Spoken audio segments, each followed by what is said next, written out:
नमस्कार मैत्रिणींनो, संगीता क्रिएशन्समध्ये तुमचं मनपूर्वक स्वागत आहे. सर्वांना श्री स्वामी समर्थ. आजच्या व्हिडिओमध्ये आपण पाहणार आहोत ब्लाऊजला फिटिंग करण्याची सोपी पद्धत. तर ब्लाऊजला फिटिंग करताना सगळ्यात महत्त्वाचा पार्ट येतो म्हणजे ब्लाऊजचा फ्रंट पार्ट आणि बॅक पार्ट एकसारखा असणं. आता सगळ्यात आधी पहा, इथे मी चेक करून घेते पुढचा गळा मागचा गळा आपण गोट घालण्याच्या आधी चेक करतो. आता बॅक पार्ट आणि फ्रंट पार्ट एकसारखे आहेत की नाही ते पाहून घ्यायचं आहे. तर आता इथे तुमच्या लक्षात आलंच असेल की बॅक पार्ट मोठा झालेला आहे आणि फ्रंट पार्ट कमी, कारण ब्लाऊजचं कापड 80 सेंटीमीटर होतं आणि हिची लांबी भरपूर होती. त्यामुळे मग इथे जे क्रॉसपट्टीला मी अर्धा इंचाचं मार्जिन वाढवते ते थोडंसं कमी घेतलेलं होतं, पण इथे जी चेस्ट साईज आहे ती कमी आहे, त्यामुळे टक्समधलं मार्किंग आपण कमी करू शकतो. आता इथे दोन्ही साईडनं तोच प्रॉब्लेम झाला आहे की बॅक साईडची उंची जास्त आहे. तर बऱ्याच व्हिडिओमध्ये मी तुम्हाला सांगितलेले आहे की मी क्रॉसपट्टी वाढवून घेते आणि मग बॅक साईडची उंची मापात असते, पण फ्रंट साईडची मोठी होते. तर इथे मला कापड कमी पडल्यामुळे मग मी आता कटिंग करताना तर व्यवस्थित केलेलं, शिलाईसुद्धा केली, पण आता इथे उंचीला कमी पडते. तर मग मी काय केलं, जो टक्स आपण अर्धा इंचाचा घेतलेला होता फिटिंगच्या बाजूकडून, तिथे मी टक्सची जी रुंदी आहे ती थोडीशी कमी केली. म्हणजे हे टक्स जे मी घातलेलं आहे त्याची शिलाई थोडीशी आतून घेतली आणि जी अगोदरची अर्धा इंचाची शिलाई होती ती ओपन केली. म्हणजे मग इथे उंची पुढच्या भागाची वाढली गेली. पण हे प्रत्येक ब्लाऊजमध्ये होईल असं नाही, म्हणूनच आपण कटिंगमध्ये क्रॉसपट्टी नेहमी वाढवून घ्यायची. ज्यावेळेस आपण ब्लाऊजचं कटिंग करतो पेपर पॅटर्नवरतीच कटिंग करायचं आहे आणि कटिंग केल्यानंतर ज्यावेळेस तुम्ही ब्लाऊजचं माप टाकता त्यावेळेस क्रॉसपट्टीला अर्धा इंच खालच्या बाजूने वाढवायचं आणि जी योकपट्टी असते वरची तिलासुद्धा अर्धा इंच खालच्या बाजूने मार्जिन वाढवून घ्यायचं. आता हे तुम्हाला असं समजत नसेल तर मी त्याबद्दलचा व्हिडिओ म्हणजेच कटिंगचा पार्ट फोर टक्स म्हणा, कटोरी म्हणा, त्याचे जे पार्ट मी आपल्या चॅनलवरती व्हिडिओ अपलोड केलेले आहे त्याची लिंक मी डिस्क्रिप्शनमध्ये देते. ते तुम्ही पाहून घ्या, म्हणजे परफेक्ट उंची कुठे वाढवायची हे तुम्हाला कळेल. तर पहा, आता ही उंची झाल्यानंतर स्लीवची सुद्धा उंची चेक करून घ्यायची. जी काही आपण सिलाई मार्जिन सोडलेली असते 1.5 इंच ती एकसारखी आणि ब्लाऊजची जी 1.5 इंचाची शिलाई मार्जिन आहे ती एकसारखी पाहिजे, म्हणजे फिटिंग अगदी परफेक्ट येते. आणि जे चारही पार्ट असतात म्हणजे ब्लाऊजचे आणि स्लीवचे ते बरोबर एकमेकांच्या समोर येतात फिटिंग करताना. तर आता पहा, मी ते स्लीव्ज जोडून घेते. स्लीव्ज जोडताना अगोदर शोल्डरपासून सुरुवात करायची. शोल्डरपासून स्लीव्ज जोडायला जर सुरुवात केली तर स्लीव्ज अगदी फिटिंगला व्यवस्थित बसते, ओढत नाही. मेन म्हणजे जर एका टोकापासून दुसऱ्या टोकापर्यंत जर स्लीव्ज जोडायला सुरू केली तर प्रत्येक कापड वेगळं असतं. काही कॉटनचे स्थिर राहतात, पण जर सिल्क असेल इतर प्रकारामध्ये भरपूर कापड खेचलं जातं. मग बऱ्याच वेळा काय होतं की जो कट आहे म्हणजे स्लीवचा जो सेंटर कट असतो तो आर्मोलच्या सेंटर कटला बसत नाही, मागे पुढे होतो आणि मग फिटिंगला स्लीव चांगली बसत नाही. म्हणून स्लीव्ज जोडताना ही गोष्ट लक्षात ठेवायची की जो सेंटर कट आपण स्लीव्जला दिलेला असतो तो आर्मोलच्या सेंटर कटवरती ठेवून मग शिलाई मारायची. अगोदर एक भाग जोडून घ्यायचा आणि नंतर दुसरा भाग जोडून घ्यायचा. या पद्धतीने आता मी दोन्ही स्लीव्ज जोडून घेते. तर पहा, मी स्लीव्ज जोडण्याचा पार्ट तुम्हाला का दाखवला, हे दाखवण्यामागचं कारण हेच की फिटिंग फक्त पूर्ण ब्लाऊज तयार करून झाल्यानंतरच करायची असं नाही. ज्यावेळेस आपला ब्लाऊज पूर्ण शिवून होतं आणि स्लीव्ज जोडण्यापासून खरं तर फिटिंगची टिप्सची सुरुवात होत असते. म्हणजे स्लीव्ज जोडताना बॅक पार्ट, फ्रंट पार्ट आणि स्लीव्जचे सुद्धा जो सिलाई मार्जिन आहे ते फिटिंगसाठी खूप महत्त्वाचं असतात. म्हणून फिटिंगला सुरुवात खरं तर स्लीव्ज जोडण्यापासूनच होते.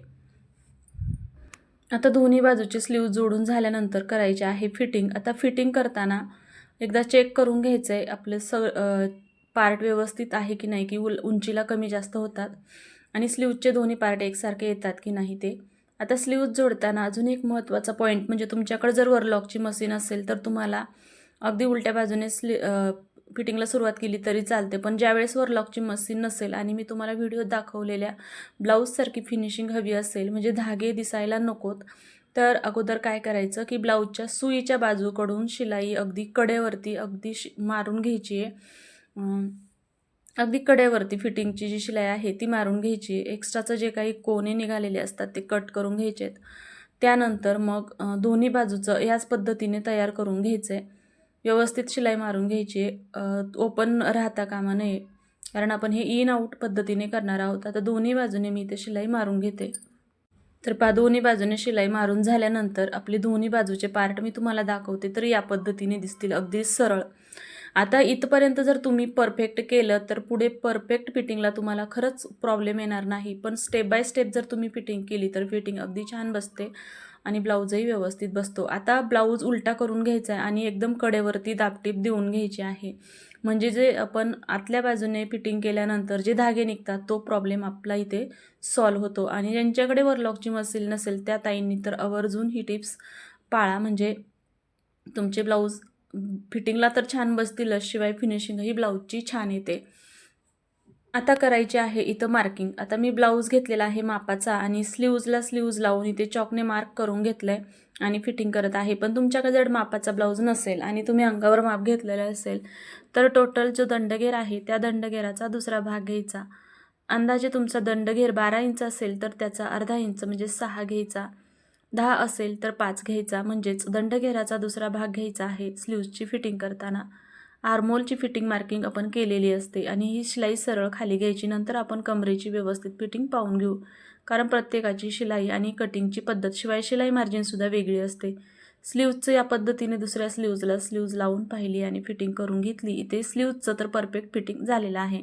पण कमरेची आणि जी चेस्टची आहे, चेस्टची सुद्धा आर्मोल फिट केल्यानंतर चेस्टची सुद्धा 100% फिटिंग होते. पण जसं की मी तुम्हाला म्हटलं आपण अर्धा इंचाचं मार्जिन क्रॉस पट्टीमध्ये वाढवतो, त्यामुळे इथे कमरेची शिलाई कमी जास्त होऊ शकते. म्हणजे कमरेमध्ये ब्लाऊज सैल होऊ शकतो. कारण बऱ्याच वेळा आपण ही शिलाई सरळ घेतो, पण बऱ्याच ब्लाऊजमध्ये असं असतं की चेस्ट साईज ओके असते पण कमरेची साईज बारीक असते. आणि काही ब्लाऊजमध्ये असतं की चेस्ट कमी असते आणि कमरेची साईज मोठी असते. म्हणजे पोट जर जास्त असेल तरी ते तुम्हाला कमरेची साईज मोठी घ्यावी लागते. म्हणजे हे प्रत्येकाच्या बॉडीनुसार प्रत्येकाचं मेजरमेंट बदलतं.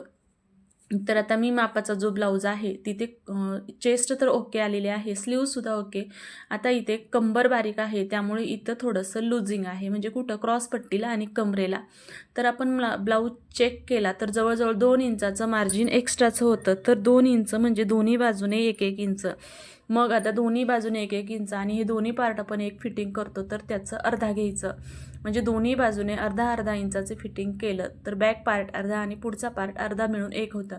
म्हणजे दोन्ही बाजूने 1-1 इंचाचं फिटिंग होऊन जातं. आता हा ब्लाऊज तुमचा बाहीमध्ये म्हणा, चेस्टमध्ये म्हणा किंवा कमरेमध्ये म्हणा अगदी परफेक्ट फिटिंगला बसणार. तरीसुद्धा आपण एकदा ब्लाऊजला ब्लाऊज लावून चेक करूया आपलं फिटिंग परफेक्ट झालेलं आहे की नाही ते.